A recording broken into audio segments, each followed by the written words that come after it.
Hey, Jim, Ed, and Andrew here. Got the Side Hustle Heroes podcast started. So, a couple things we want to go into. Kicking this off is our numbers. Andrew, why don't you start us off with what your last week looked like?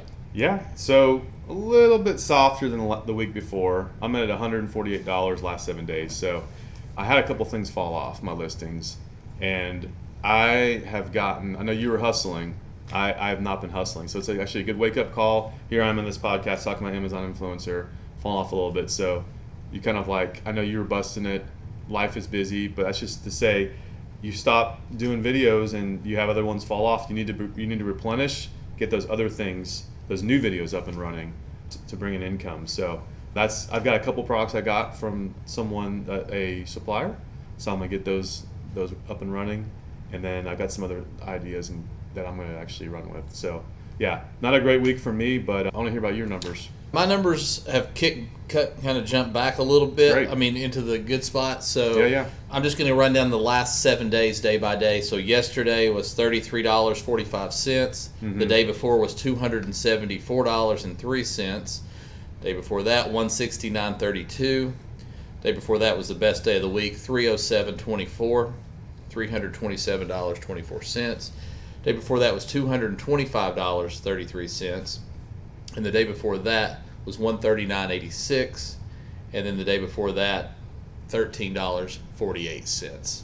And then the week before I had a couple of days that had okay numbers, Mm-hmm. and then like 2 days I was actually owed money, if you will, from returns. I had less sales than I had returns. Less than zero? Less than zero. Yeah, and so and I can't remember the time period, but I know early last week I think there was a little bit of discouragement, and things turn around so quickly. So that's the way things are. There's going to be things like, hey, why are my numbers so low? And you can spend so much time trying to figure out what happened, and it's almost this paralysis in a sense, analysis paralysis, right? You've heard that before. Sometimes people can't get started in the first place because of that. Sometimes you get started and you see something going on, and you're just like, oh, and you stop. So there's so much stuff in our minds. There's so much about mindset and the business. That's going to be a whole podcast we'll talk about, probably several. But mindset is huge. So when you get discouraged, you don't have anyone to encourage you. Sometimes you just want to quit. And what I've found is, and we're going to talk about our side hustles today, some of our side hustles, other than Amazon Influencer. What I've found is when I do the best, it's because of consistency. Whatever areas or businesses I have the most success in is because I've been consistent with it. I haven't quit. And so that's a huge thing. Like the what isn't so important sometimes as much as the staying in there in the trenches and just busting it and not giving up. Yeah, I heard a really good TikTok the other day that they were talking about how people like us doing small business or side hustle items, the thing that big corporations do is they do everything every day. So it's like, oh yeah, I know I need to post on social media. I need to do. They have people for that do that every day. That everything happens every day. And that needs to kind of be our goal. Sometimes that's not realistic. And I'm cut Andrew a little slack over here.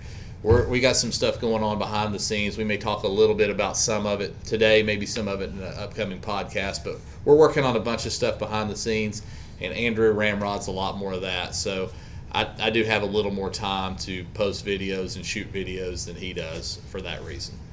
Yeah, that's actually a really good point. That's what's cool about what you're doing and I'm doing as well. We're learning throughout the week, so that's very important. I'm on Facebook groups a lot. I'm listening to podcasts. He is also gives us ideas, but that's a huge thing. What you said, you go to work, people are doing their stuff every day because they have to. They're paid. But when you go and say, oh, it's a side business, I don't have to. I can do whatever I want to. You can, but if you don't treat it like a business, it's not going to do as well. I'm not going to say it's going to fail, but you'll find yourself, the numbers sort of dry off because no one's holding you accountable. No one's like, hey, if you don't get this done, you're fired, right? I mean, in essence, right? Because I don't have a boss. I don't have a boss with my side business. Well, I see that every day in my full-time job because I work with business owners I sell business to business, and I've got business owners that are, hey, I used to be in sales. Now I've started my own business. Now they're the one doing all the sales, all the invoicing, all the, and then it's like, something's going to suffer. There's only so many hours in the day versus the larger companies that have a sales force. They got office staff that take care of this. People that are in sales think, oh wow, look at how much I'm giving towards this company and all this money. They're keeping a big portion of it. Well, they're doing a big portion of it, and you don't realize that until you step off on your own. Good stuff. So Jim Ed, Amazon Influencer, we've been talking about that last 3 podcasts. last week we mentioned, we'll talk a little bit more about this today. One of the things that we mentioned is networking. You had some good ideas for networking. One of the things is you're going to find in the Amazon Influencer Program, you're eventually probably going to hit a wall as far as the low-hanging fruit as far as products that you actually can review. So we're going to be talking more about some other things you can do, some more cutting-edge type things, but this is something that's pretty easy, pretty in your face. It's pretty obvious, but it's something that maybe you haven't thought of as far as being an Amazon influencer. This probably works in any sort of business, but it's called networking, right? You've heard networking. Sometimes it gives you this little, like, oh, networking, I have to go to these mixers and, and sell my stuff, and they sell their stuff. No, just this is not, yes, to some level that's what that networking is, but he's talking about some of his friends that he knows already. He's having some conversations with them, and they're giving him opportunities to be able to review some more products. So feel free to jump with that, and then we'll be interested to see what you have to say about that. Absolutely. Yeah. So first thing on that, before we jump into the networking, I would challenge you. There's more low-hanging fruit out there if you're shooting videos already. Look Yeah. around again. Yeah. There are a lot more things to do. But once you kind of start, like he said, take care of all the low-hanging fruit, you start talking, you're excited about what you're doing, you start talking to some friends, and you're going to run into some detractors. We certainly have. You're going to run into some people that are positive, and they're going, yeah, that's a good idea, that's really cool. Mm-hmm. And there's people that you're going to bring along on the journey. Andrew brought me along on this journey, and we encourage each other all the time. Yeah. He's a huge encouragement for me to keep going, keep shooting videos. And then, of course, the money doesn't hurt on that encouragement. But he's good. It's good to have somebody to talk to when the numbers are down. Yeah. So that being said, there's going to be people that you talk to in your friend group, in your network you already have, that have products that could be reviewed. And they may want to review them. So help them get on the program, and you can be talking to them on the phone and encouraging each other in your network. And there's going to be people that have zero interest in this, but would like to help you along. So I've got stuff coming from overseas to me for free. I had a screen come in, like somebody said, hey, will you review this screen? It goes over the garage door, and I was like, yeah, that would be really cool. You can sit out in the garage when it's in the evenings when it's cool and the bugs are out, and have the screen up and there's no bugs coming in. But I'm like, we're just not going to do that. We're going to hang out by the pool. So I talked to my buddy, and I said, hey, would this be something that you guys could use? Because I thought maybe they would enjoy it. And he's like, no, I don't really want to use it. But his adult daughter was in the car, and she was just like giddy, like, oh gosh, we hang out in the garage. That would be perfect. So anyway, this last week we went over there, we shot a video. And I'm not doing it for any ulterior motives or anything, but we ended up getting it up. It's really nice. Got a good review done.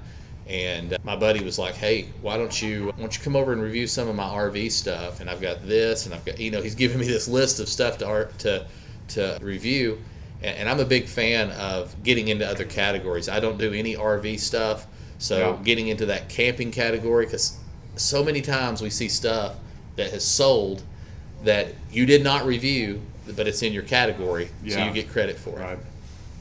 Hey, it was interesting. I know you told me about this when we talk every day, guys. So, but the thing that he's had one of the most success with selling this week, it's probably popped up the last couple of weeks.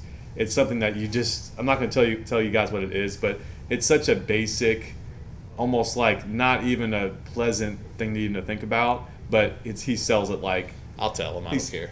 You want to tell him? Tell him. It's kind of funny actually. It's a bidet toilet seat. Yeah. And those things are expensive too, aren't they? Yeah, this one that I've got is a little higher end. Shoot some warm water. That's the warm water. Yeah. That's the warm seat. So, if you've been thinking about getting one of those and you're an influencer, hey, go ahead and get one and review it. Just clean make sure the toilet seat's clean and everything before you do your video. But hey, and it doesn't have to be actually demonstrated, right? You didn't demonstrate, did you? Yeah, no, I didn't demonstrate it. Okay, good. Awesome. All right, so anything more about networking? Just be aware of what's around you, who's around you. If you'll ask, a lot of times they'll help you. And if they don't, just ask in such a way that if they tell you no, that everybody's feelings doesn't get hurt. It doesn't have to be an all-in situation. Either you do this for me or we can't be friends anymore. Keep it casual. Right. All right, cool. So do we want to segue now? Yeah. Awesome. What we got up next? Yeah, sorry, guys. Yeah. So we're going to talk a little about some other side hustles. So we've been talking almost all Amazon influencer last 3 podcasts, and we've been doing it so far this one. But we do have other side hustles that we work on, and I'm going to talk a little bit about mine first. Do this though. Kind of give us a very brief overview of what you do on a non-side hustle, then that we can segue into hitting all your. Oh yeah. So I actually have been doing marketing research my entire career. So right now I'm at a video game research company. We basically do research for a lot of video game publishers, and so it's, if you're wondering like what's research, surveys, a lot of focus groups, a lot of conversations with people. We compile the results and we give companies recommendations so they can make their games better for consumers. So that's ultimately what we do. So a lot of fun. When you really think about your full-time job helping you with your side hustle, and side hustle helping your full-time job, that's really cool. And I feel like in this day and age now, not to say you want to go and say, hey, I got all these side hustles, boss, but have you done this with Excel, or I've done this, or social media, whatever? If you've done these things and you find there's an opportunity with your job, it actually could help you, propel you in your day job. If you're a full-time on the side, if your side business is now your full-time income, that's great. Jim and I just happen to be people who we love our full-time jobs. We have that consistent, stable income for the most part, right? But the side hustle, to me, it's in a lot of ways, it's fun, it's a hobby, but also brings in additional income. So absolutely. So down to your side hustles. Other than Amazon influencer, I really just have one, and I've been doing this since 2014. I may have taken a couple breaks here and there, but for the most part, it's Amazon. It's Amazon FBA. So fulfillment by Amazon is what that means. And so you may have heard of this before, but what I've seen more commonly is that with Amazon FBA, people think private label. It's you get some product, like, show that bottle real quick. Hey, here's this bottle. I'm going to make this a little bit longer, maybe make this wider. But you think you can improve this product, and you end up ordering 1,000 units or whatever, and you end up realizing you can't get this sold. So the problem is a lot of new sellers are getting into Amazon. They don't really understand the way Amazon works. Just a second. So for everybody that's not watching it on the video, we just held up a little tumbler with a straw on the top of it. So and so to me, a lot of courses out there are a couple $1,000 courses where they teach you to do private label. You do all the research, you do this, you buy it, and you're going to make millions of dollars. And unfortunately, most of those fail. And as an Amazon seller, I've been doing this for many years, since 2014. I find there's actually been many people that have come to me with questions I've actually consulted, sometimes for free, most times for free, to help them say, I understand what happened with you. Let me try to help you out. So I've never really done private label. I've started different ways, and so this is the less appealing, maybe less attractive way sometimes, because it's not like this glamorous thing, but it's literally just going to garage sales. This is where I started, going to thrift stores, getting some books. And then you get the book for 50 cents, you sell it for $10. Get a book for $1, you sell it for $20. I actually sold one book for over $100 one time. So books are, a lot of people start with that. And what I liked about it is just it's a lot of repetition. You learn the system, you learn how to grade the books, you learn how to do the labels, ship the boxes, everything. Let me give you a high level flyover of Amazon. So it's called, really, arbitrage is the way this works with Amazon. You buy something cheaper than you sell it for, right? And you're accounting for Amazon costs. But what's really attractive about that is that you can make a lot of money by flipping a lot of different products. So it doesn't really matter what you sell. The sky's the limit, and people are making literally, $50,000 profit a month doing this. So there's really, the cool thing about this is there's really no limit. It's up to you. If you can find products at a retail store, awesome. If you have some sort of connection with a manufacturer or distributor, you can make even more money. So, I did not know you were making $50K a month on that. I'm not. Yeah, some people are. Not you. Not yet. Not quite. Not yet. Okay. Yeah. So what I started with doing is books, and then I started going and doing electronics. I have a local store, Micro Center, was doing that quite a bit, and it's volume. It's a volume approach, and it can be a grind sometimes. But what I've been able to do is bring in some help for people to help box things up. I actually have a couple people that are helping me now. But let's just fast forward to where I am now. So you have the premise of Amazon FBA. You get the stuff. Ultimately, there's a lot of confusion on this, but when you look at a listing, you'll see that Amazon, sold by Amazon, and shipped by Amazon. That's Amazon's just taking care of all that. But there's a lot of these products that you probably didn't even notice if you're buying. It's going to be sold by X company, shipped by Amazon. That's FBA. So basically what's happening is, how does that happen? Well, you got your stuff, you box it up in bulk, you ship it to an Amazon warehouse. They provide the labels, you do the weighing and all that kind of stuff, and then UPS picks it up, or you take it to UPS and ships it to Amazon. And when they get checked in, when you sell that product, Amazon is shipping. The eBay model that a lot of people are familiar with is hustle, right? You sell the product, you're the one who takes that product and ship it to the customer. This is different. Now, Amazon, you can also do this, and I do that sometimes. I won't get into those details today, but you can also ship to customers. But what works a lot better is Amazon FBA, because it's a lot more efficient. You can box 500 items at one time, you ship it to a warehouse, and then whenever it sells, they take care of fulfillment. Obviously, there's a fee related to that, but going into this, you just need to know your fees. When you buy something for $10, you're not like, if you sell it for $15, oh, I made $5. No, you're losing money probably. You will lose money. So you have to look at your numbers. The Amazon Seller app has all that information. So let me go through a couple things. I've been doing this, like I said, for many, many years. And one thing that was the most discouraging is the way Amazon works. If that bottle we're talking about, say that bottle, you find that at Walmart or something, and it's like, oh, it's selling on Amazon, but there's 20 sellers selling it, you'll find that you have to jump on that listing. So the way Amazon works, you can't just create another listing like eBay. You're on that listing. If you create another listing, you have to have a reason for creating a listing, like it's different. You're adding something to it, right? You're adding a bundle item to make it unique. So that's where the sizzle has happened with me. I was traditionally just jumping on listings on branded products. And when I'm talking about jumping on listings, these are everyday products that are already selling on Amazon. Does that make sense? Mm-hmm. These are products that are already selling. I'm not saying here's a brand new product no one's ever heard of. You're saying, hey, this is Kraft macaroni and cheese. Here's a box of Kraft macaroni and cheese. Oh, here's a 3-pack of that. Cool, I can find that for $5 and I can sell it for $20. Cool, you're making some money. But what happens is you say, oh, I'm making money, and then there's 5 people on the listing, and then all of a sudden you have 30 people on the listing, and now you're losing money. Because what happens is it's supply and demand, but in general, the more people that are on a listing, the lower the more the price is going to go down. So you'll see seasonal products that when it starts selling, you'll see really high price, really low supply, and then all of a sudden that kind of goes like that. As the supply goes up, the prices go down. That's just the way it always works. Yeah. It's called the race to the bottom, and that was very discouraging for me. So I've actually gotten to a point where I have no listings I'd say probably 98% of my listings right now are my own listings, my own products. So what I mean by that is I'm still getting branded products, but I'm bundling that with a complementary item, and then calling it my product. So it's something like, I'm trying to think of an example of, it's a soda thing there. Yeah. 6-pack of sparkling ice water. Yeah, it might be bundled with another similar item. It could be bundled with... Could be a bonus flavor or a seasonal flavor. Yes. Just making it different. Exactly. Right? So there's a lot of different ways to do bundles, but a lot of times it could be like a back-to-school pack, for instance, where you have all these things like snacks and drinks and candy, whatever, for a student. So people type in, hey, for my kid's going back to school, I want to get something for him. They could get the individual items, but they're looking for creative ideas. And so when you strike a really good combination of different products, it's great.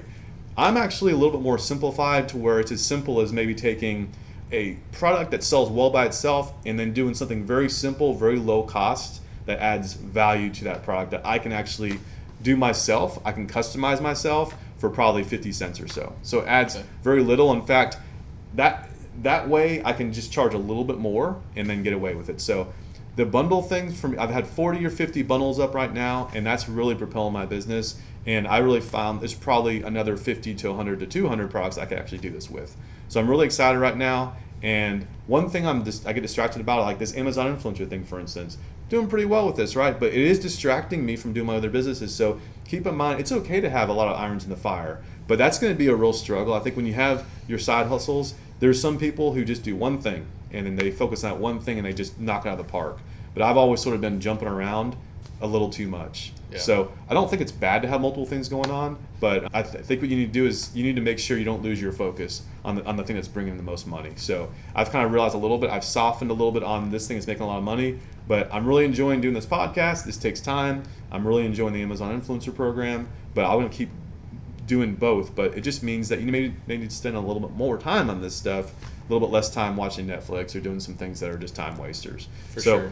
I think there's anything I left off. I think I've covered most of the bases, but this is something that, I've just glossed over, like all these things. There's so much more to this, but ultimately the formula that I've done is my own listings through bundles, and I'm following a formula and I'm being consistent. You got to keep sending stuff in. The beautiful thing about this, and I think what I like about influencer as well, is when you have 100 products up, like every time you add a new product, that's another revenue stream, and the other things that you've sold before, they're still going to keep selling.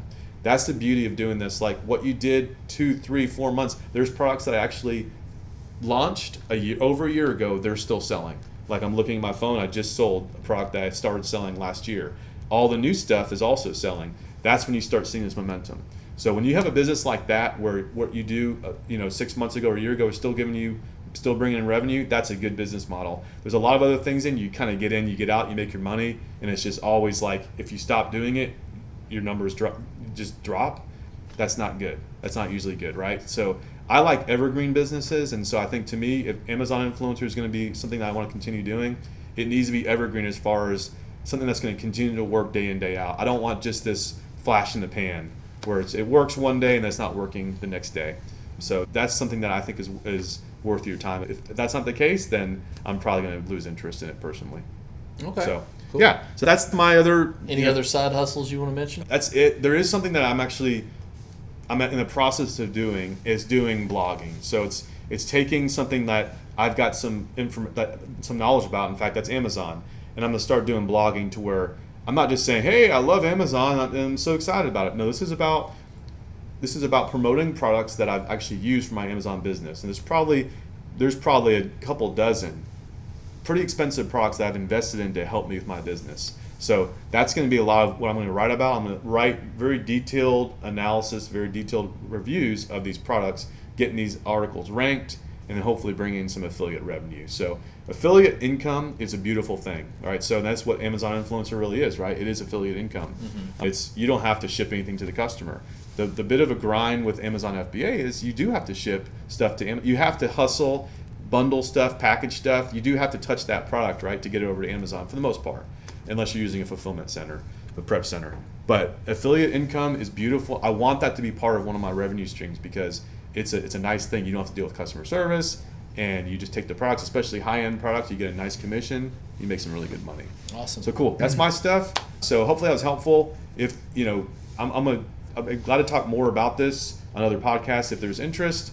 But let's go ahead and go to Jim Ed. Let's talk about how many side hustles do you have, and which one is bringing the most income right now? Well, I'm going to follow a similar format. I've got a few more side hustles than Andrew mentioned, so I'm going to do a little quicker flyover on all of them, so just hang in there. Also, at the end, I'm going to give you some stuff that we're going to be doing next week that you're going to want to hear about that's going to be back more towards the Amazon influencer deal. So the first thing on side hustles I put down real estate. We've got 4 long-term rental houses in our area that we do, and I also have a short-term Airbnb style type cabin that we do that's about 3 hours away. And probably on that side hustle, in an average month, I probably spend less than an hour on it. Mm-hmm.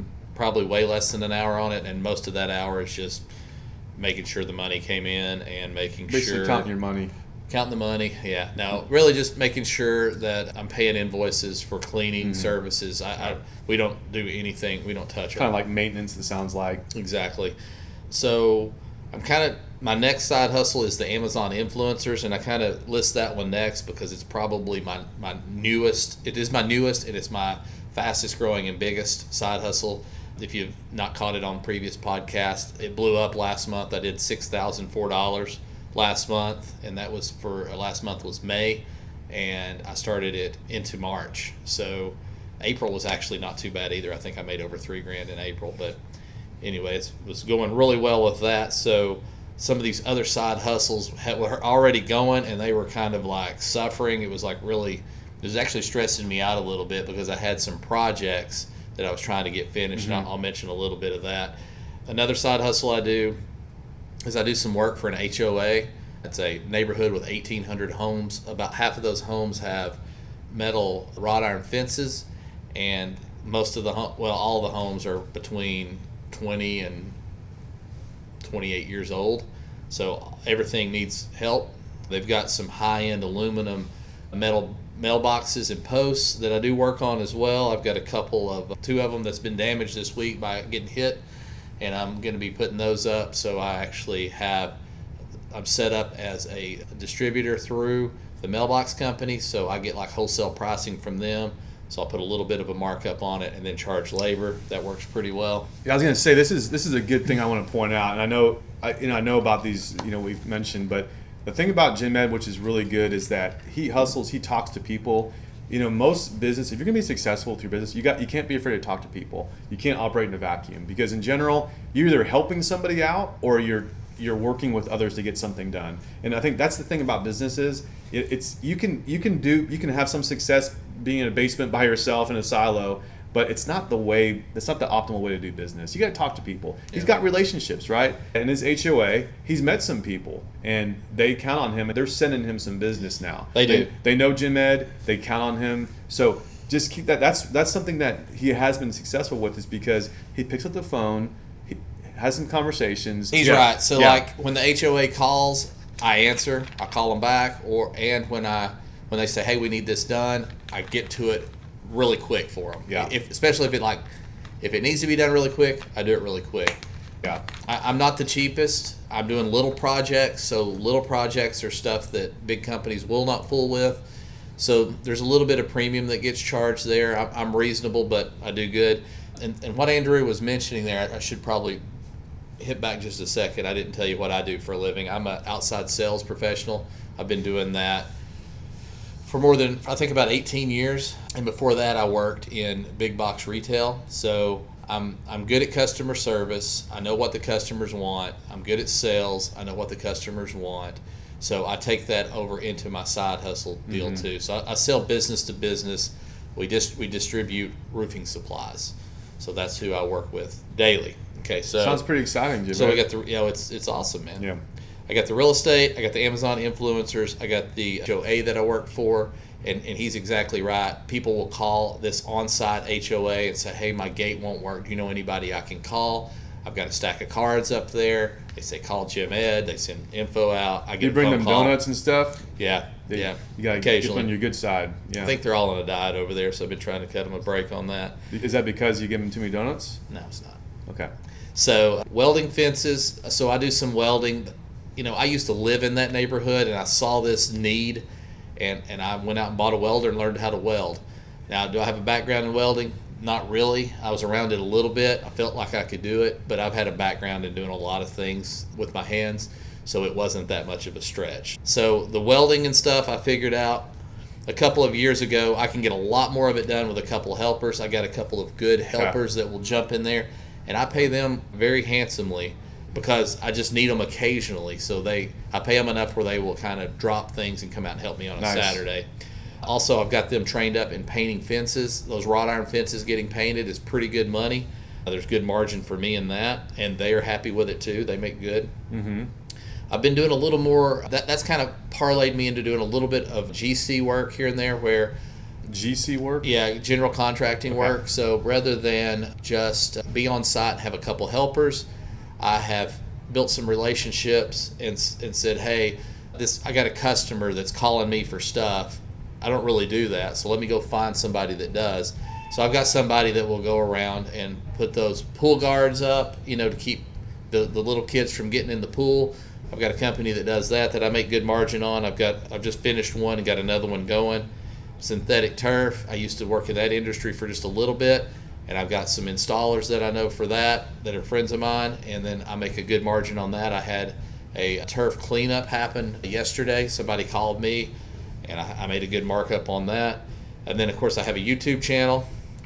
Yep. And I make... What's that YouTube channel called? The Improvement Channel. And I make hundreds of dollars, like $150 a month on that. That one's one of my kind of smaller ones, and it got up to about $450 a month at one point. Well, that was my That's peak. your second highest affiliate income stream right there. Mm-hmm. And then Amazon affiliates, where I actually put the link in the description. I make tens of dollars a month on that as well, usually about $30 a month. And that pretty much wraps it up for my side hustles. But I was actually kind of got into a big project with the HOA where I was building them a desk. They have this huge pool, and they wanted a new desk for their entryway. And I was making that and was kind of gotten started on that. I started it and heard about it in probably February, and it had to be finished by Memorial Day into May. And this affiliate program come along in March, and I was just like, I can't get this desk finished. But anyway, got all that done. Let's do this. I want this is the theme I think I'm hearing here. Some themes. So he's got a lot of stuff going on here, and you've heard what I've said. You've heard what he said, and I've got some. I love to just summarize and theme. The themes I'm getting in is you need to have relationships with people. You'll make a lot of money. Because with my Amazon business, I've made some money myself, but I've also helped people. I've also consulted and made money that way. In fact, I'm in the process of working with some guys who basically have a skincare product. They need some help getting on Amazon. So if you're out there long enough, you have these conversations, you could stumble on something that's way bigger than what you're already doing. Now, and another thing I've heard is delegation, is removing yourself from that business, so to speak. You get the process going, you get some standards in place, but then I'm letting someone else do that work of packaging the stuff. You don't need to be spending hours and hours wrapping stuff, packing stuff, sending to Amazon. If you want to do it, great. I don't have time to do it. Jim Ed, he said he doesn't have time to work in this business. There's another expression, but if you're in the weeds all the time, you're not going to be successful with it. Working on the business instead of in the there business. There he goes. Working on the business, not in the business. So he's hired people, contractors, to help him with many aspects of his business. So that is an amazing formula. So hopefully we didn't bore you with all these details, but whatever side hustle you're doing, just know that you need to first. I know another mistake is you need to learn this first yourself before you can start delegating it. Because if you're like, can you do this? And they're like, I don't know. I don't know. Tell me what I need to do. You're not going to be successful. You need to know how to at least to do some things. Seen times when you hire an agency, a really expensive agency, that doesn't really know what they're doing. And that can be a real waste, but you need to know what you're looking for first before you hire a company. Yeah. So, or else you'll get burned. You're gonna be bleeding money, and you won't be successful. So, I think you need to be at some point. You need to be in a business to understand enough about it before you start delegating. But those are really important things, and so keep that in mind wherever you're starting a new side hustle. I got one little thing to add here. So right now, this is all new. So if you're watching this on YouTube or listening to the podcast, we've got probably dozens of people listening to this. So the numbers are low. If you want to connect with us, now's the time. There's email in the show notes. You can put comments on YouTube.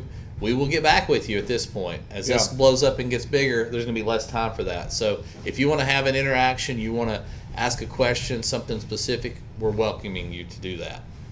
Awesome. Yeah, anything else? I think we're pretty much towards the end of our time today. But the only thing I wanted to hit was just like next week, a couple of things that we want to do is, hey, you feel like you're getting close to getting accepted into the program with your social influence. So, or you have been, and now it's time to shoot the videos.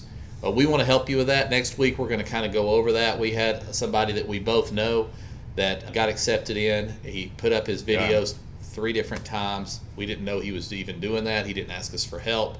He got rejected. So now, after your 3 strikes, you're out on that. You can apply as many times as you want. You can apply every day to see if you can get in the program. Then once you do the 3 videos to get accepted, you only get 3 shots at that. So unfortunately, I wish we would have known he was doing that. We would have definitely helped him, and we'll help you as well. So next week's podcast, we're going to do a deep dive into what you need and what you don't need to have in your videos if you're to that point. Yep, sounds good. That sounds good. We'll probably come up with some of the things we didn't even talk about, but I'm not sure what the psychology of this is. I think because the first step is auto approval, people think, I'll just throw up whatever the 3 videos and they'll get auto approved. Unfortunately, it's not the way it works. It's just it's a lot harder. It can be a lot more difficult, that second step. So you got to take that pretty seriously, right? It's not always certain why some social media sites get immediately approved, but they do. And when it is automatic, they think it's easy to get the next level of 3 videos approved. It's not that easy, and it is easy if you follow the steps. Yep. And so we'll talk more about that just to make sure. There's some repetition here, but I want to make sure that you're getting all this here, because maybe you're jumping in on this podcast. next week, maybe like your first podcast you've ever heard about this. We've talked about this, but there's certain things that we know that are best practices for getting these videos approved. Yeah, so jump back and catch the other 3 if you haven't. Yeah. If this is the first one you've watched. And Andrew, why don't you tell everybody where they can find us? Yes, Side Hustle Heroes HQ. We're on Facebook. We got a Facebook group that we're growing. We're on YouTube, and that's where we're spending most of our time. So you'll find us. You'll also see us on Instagram. You'll see us on TikTok. But we really want you guys to go to Facebook, our Facebook group, Side Hustle Heroes HQ. Hope to see you on there. And thanks again for listening or watching our podcast.